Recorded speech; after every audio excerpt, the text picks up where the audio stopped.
Jalan serta Yesus sampai di sorga. Rumah kita bukan di dunia kok. Sampai di sorga nanti. Jadi soal ke gereja itu harus rajin. Soal ke gereja itu harus utama. Karena tujuan kita sorga.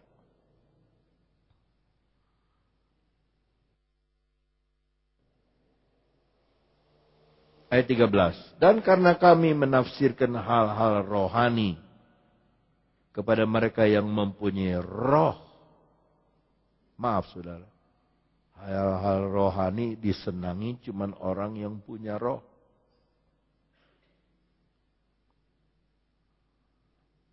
Buah yang di dalam kita itu hanya disenangi oleh orang-orang yang punya roh.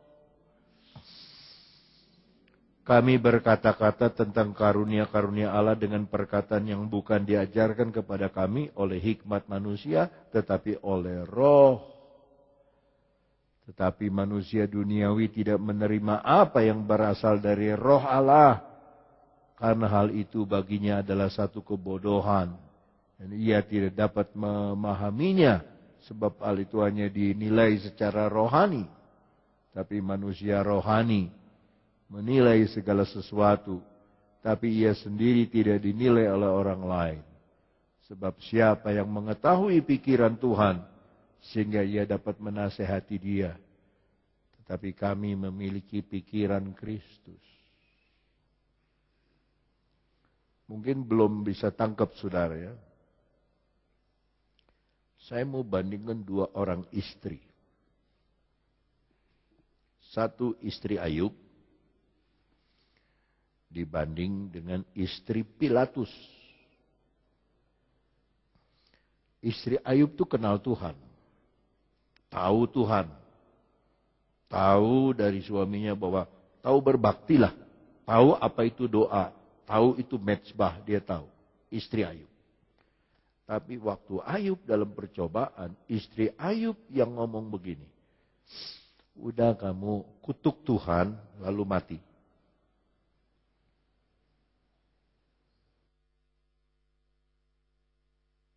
Sama sekali mulutnya tidak jadi berkat.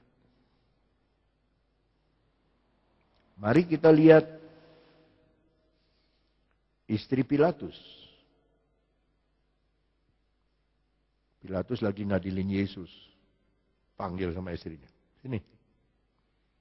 Hati-hati loh ngadilin orang itu. Tadi malam saya mimpi. Mimpi tidak bagus mengenai orang ini. Hati-hati, orang ini tidak bersalah. Hati-hati. Dia kasih input yang rohani.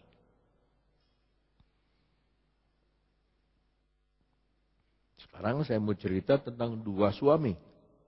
Satu Ayub, satu Pilatus. Begitu Ayub dengar istrinya bilang, kutuklah Tuhan dan matilah. Dia bilang begini. Kamu ngomong seperti perempuan gila. Apa kita mau yang baik terus dari Tuhan? Dia nggak ngerti. Dan kita tidak mau terima yang tidak baik. Mari kita lihat Pilatus. Pilatus tidak mau dengar. Apa kata-kata istrinya? Malah cuci tangan. Dia ambil basuh. Saya tidak ikut campur sama Yesus ini. Saya tidak campur. Saudara tahu Pilatus matinya apa? Bunuh diri. Dia tidak dengar perkataan istrinya. Hati-hati. Kamu adili orang ini. Orang ini orang benar. Aku tadi malam mimpi. Dia nggak kenal Injil. Ya. Dia cuma mimpi doang. Tapi dari mulutnya keluar pesan dari Tuhan. Hati-hati.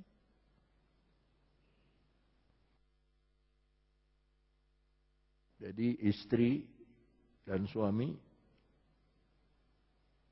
rohanilah. Soal-soal kecil tidak usah dibesar-besarkan.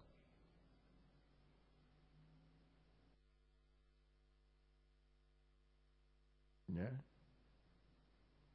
bisa soal besar dibikin kecil, soal kecil dilupakan. Sebab dunia ini bukan Firdaus. Kita tidak tinggal di sini. Ya. Ayo bayangkanlah kalau saudara pulang, istri saudara bilang, udah pi mampu saja. Wah, bayangin coba. Kita lagi sakit, kita lagi lemes. Bukannya ngehibur. Udahlah matilah. Daripada susah-susah itu mati aja udah. Enak.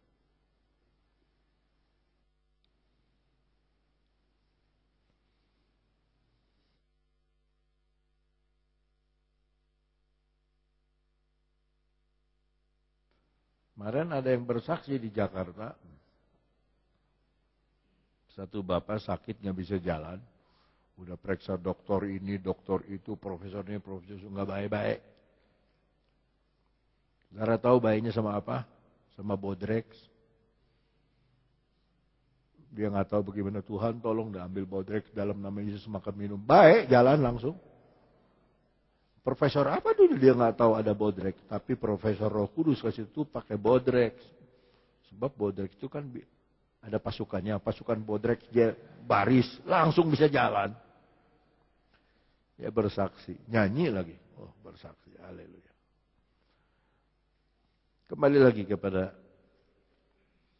surat Yohanes untuk bagian yang terakhir. Sebab di dalam diri kamu, ayat 27, tetapi di dalam diri kamu ada pengurapan yang telah kamu terima daripadanya, karena itu tidak perlu kamu diajar orang lain, tapi sebagaimana pengurapan mengajar kamu tentang segala sesuatu, dan pengajarannya itu benar, tidak dusta, sebagaimana ia dulu telah mengajar kamu, demikian hendaknya kamu tetap tinggal di dalam dia. Nah, saya ingin tutup dengan kata pengurapan. Apa sih artinya pengurapan? Kalau saudara bikin roti, sebelum masuk oven, diminyakin dulu tuh roti, dioles pakai kuas, dioles pakai minyak atau mentega. Itu kan mentega itu kan minyak. Jadi kalau lagi udah jadi itu roti, di atasnya itu mengkilap. Itu pengurapan. Diolesi minyak. Ya. Ayo, Mazmur 23 ayat 4. Mazmur 23 ayat 4.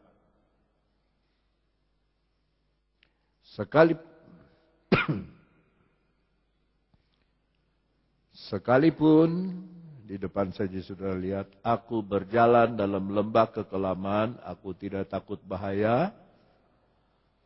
Sebab engkau besertaku, gadamu dan tongkatmu itulah yang menghibur aku. Ayat 5. Engkau menyediakan hidangan bagiku di hadapan lawanku. Sama-sama, engkau mengurapi kepalaku. Sebelum kita melewati oven, kepala kita diurapi dulu supaya kalau lewat percobaan enggak tutung, enggak gosong, tapi tambah mengkilap. Sama seperti roti sebelum masuk di oven diminyakin dulu supaya waktu jadi kelihatan bagus mengkilap. Tuhan juga mengurapi kepala kita dengan minyak supaya piala kita ini, piala sukacita ini melimpah. Saya ingin saudara begini ya.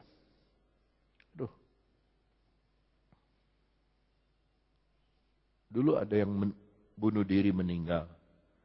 Dekat gereja. Sampai saya terpukul.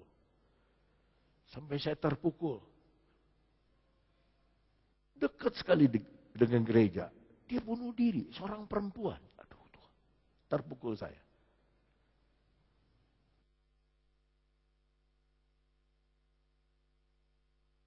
Sebab kalau ada masalah terjadi di dekat gereja, berarti gereja itu salah. Aduh Tuhan. Tapi agak terhibur sedikit sebab keluarganya sudah bersaksi. Datang dari Jakarta keluarganya. Aduh kamu tinggal nyebrang tuh ke gereja. Di situ ada jawaban. Di situ ada Yesus. Kamu tinggal nyebrang. Dia jawab. Saya nggak percaya Kristen. Percobaan bunuh diri pertama gagal. Percobaan kedua berhasil. Terpukul saya. Aduh Tuhan.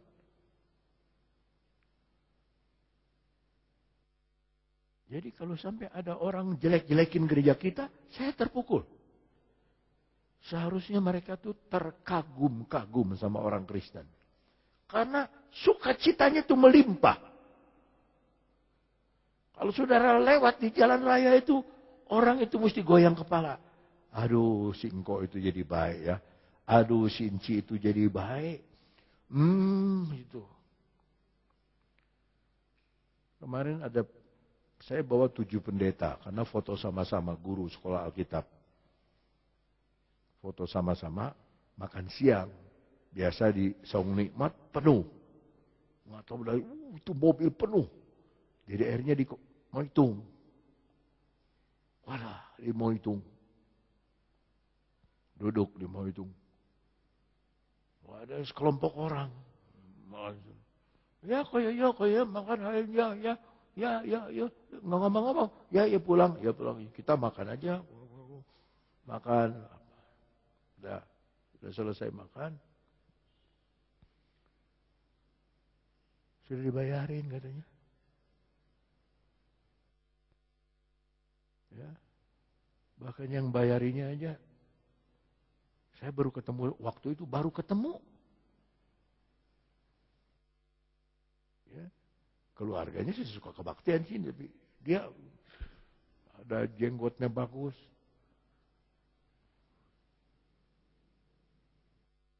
Saya bilang, kok Asyong, kumaha ya bisa kurang ya. Tuh, lebih kene lebih. Hanya kal untuk mesenur ada nguna. Lebih kene. Ngas tukur pusing. Ya. Ngas tukur pusing. Ngas enu mayar. Ternyata ada orang Batak, pengacara. Lagi ditraktir sama orang itu. Mana katanya pendeta yang suka nyanyi itu? Orang Batak saya nggak kenal. Pengacara di Jakarta. Mana? Dikenali sama saya. Ya. Saya pendeta Aundaru ya, saya ini penggabean saya. Saya buka law office di Jakarta. Jangan kaget saudara kalau saudara makan ada yang bayarin. Jangan kaget. Ini pertama kali saya alami dan belum pernah kedua kali. Saya naik mobil, ambil karcis, masuk tol. Pak, sudah dibayar tuh mobil di depan. Loh, itu orang gimana bisa tahu mobil saya? Yang mana? Yang Kijang tuh. Coba kejar, saya bilang, saya mobil siapa? Oh, dia kabur. Aduh, saya bilang kalau setiap saya ambil tol, kalau ada yang begitu, senang. Tapi kita punya hidup yang kekal. Ayo.